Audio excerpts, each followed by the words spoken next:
ករណីមន្ត្រីយោធាម្នាក់ដែលទាមទារផ្ទះនៅក្នុងគម្រោងបូរីលេងនវត្រាត្រូវដោះស្រាយបញ្ចប់ហើយចំនួនរបស់មន្ត្រីយោធាជាមួយនឹងគម្រោងបូរីរបស់អ្នកអង្គការលេងនវត្រាដែលត្រូវបានប្រជាពលរដ្ឋចែកចាយពេញបណ្ដាញសង្គមនោះត្រូវដោះស្រាយបញ្ចប់ហើយ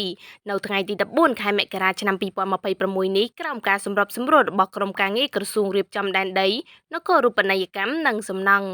តាមរយៈបណ្ដាញសង្គមរបស់អ្នកអង្គការលេងនវត្រានៅល្ងាចថ្ងៃទី14ខែមករានេះបានសរសេរថាក្រោមការសម្របសម្រួលរបស់ក្រសួងរៀបចំដែនដីនគររូបនីយកម្មនិងសំណង់សូមគោរពអរគុណបងប្រុសដែលបានយោគយល់ព្រមទទួលយកដំណោះស្រាយឈរលើគោលការណ៍ដោះស្រាយបញ្ចប់បញ្ហាជារួមក្នុងកលៈទេសៈដ៏លំបាកនេះអ្នកអង្គការលេងនវត្រាបានបន្តថាយោងលើកំណត់ហេតុប្រជុំចុះថ្ងៃទី14ខែវិច្ឆិកាឆ្នាំ